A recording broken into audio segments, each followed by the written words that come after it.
So, a local policy meant to protect teenagers online has literally just collided head on with global geopolitics and big tech. It's a real clash of the titans. Today, in this explainer, we're unpacking Prime Minister Keir Starmer's impending social media ban.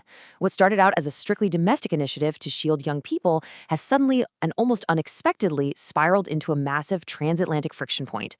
We're going to break down exactly what the UK government is demanding, how the tech giants are responding, and why the US White House has decided to step right into the fray. But right out of the gate, before we even touch the international drama, we really have to ask ourselves a fundamental question. Should the government decide what's on your teenager's phone? It sounds like a simple question, right? But it gets right to the very heart of the friction we're seeing. Whether you're a parent, a massive tech enthusiast, or just someone who casually follows politics, this issue cuts straight into our everyday reality. We are looking at a fundamental shift in where the exact line is drawn between digital internet freedom and government-mandated protection. Okay, let's dive into this.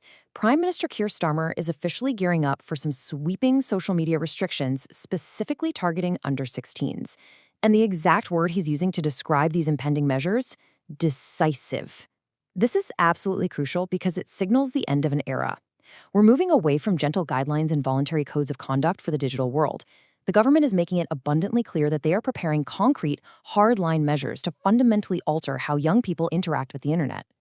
Now, to really get what decisive looks like in practice, we kind of need to zoom out for a second and look at the broader global context.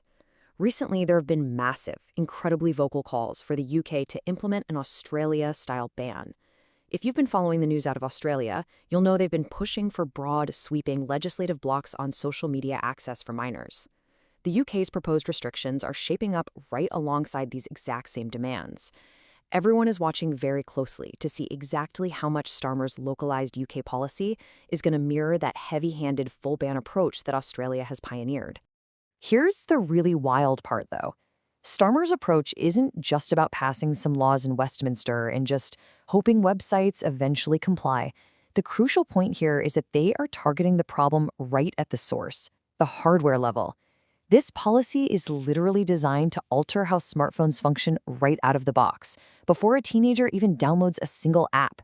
Think about it like age-gating the actual operating system account itself, effectively building a digital fence directly into the phone's basic architecture. To do that, the government is pointing fingers directly at Apple and Google. You know, the absolute titans that control virtually our entire smartphone ecosystem. And the expectation?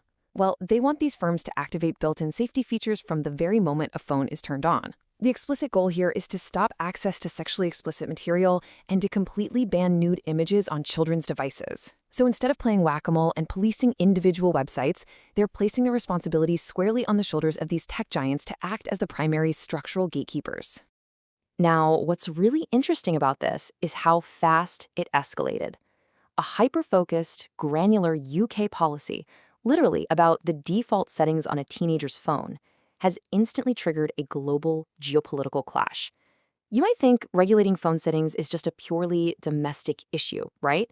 But in the modern digital age, altering the foundational rules of engagement for massive companies like Apple and Google sends literal shockwaves straight across the Atlantic. And bam, that brings us to the sudden and honestly pretty severe international pushback. We are seeing a direct conflict between Keir Starmer's domestic protection goals and the incoming Trump administration over in the US. The White House has issued explicit warnings to the UK, strongly urging Starmer against imposing this social media ban. So on one side, you have a UK government arguing fiercely for child safety and decisive regulation. And on the completely opposite side, you have the US administration stepping in to forcefully defend the operational freedom of American tech companies against what they clearly view as a fundamental overreach into digital spaces. Listen to the specific phrasing the White House used here, because it really highlights the sheer magnitude of this clash. They warned against imposing this ban on, quote, millions of Britons.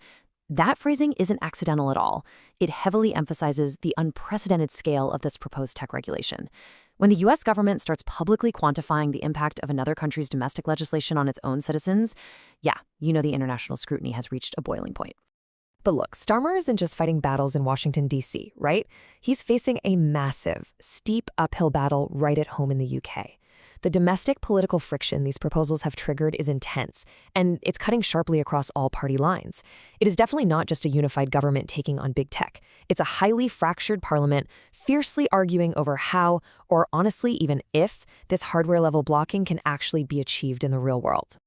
That fierce internal pushback is perfectly captured by the Liberal Democrats, who have really come out swinging. They've officially dubbed Starmer's online safety plans a dog's breakfast. I mean, that is incredibly blunt political language. It shows that political opponents view these plans not just as ideologically flawed, but as messy, poorly constructed, and totally chaotic in their potential implementation. And honestly, that harsh political criticism, it's kind of mirroring the overall public mood right now. Looking at recent YouGov polling data, only 16% of the public currently approve of the government's overall handling of affairs, while a whopping 67% disapprove. The rest, about 17%, just don't know. When you are trying to push through decisive, highly controversial legislation that literally alters how people use their personal devices, doing so with a 67% disapproval rating makes it an incredibly steep hill to climb. The political capital required to take on big tech, the US White House, and domestic opposition all at once, it's absolutely enormous. So all of this leaves us with one massive overarching question. Can one single country successfully build a wall around the internet? Is it technologically or even politically possible for the UK to mandate these hardware-level changes on global devices without completely alienating international allies or fracturing the digital experience for millions of its own citizens? As Keir Starmer pushes forward, that is the ultimate test we'll be watching in the coming months. Thanks so much for joining me for this explainer, and we will definitely see you next time.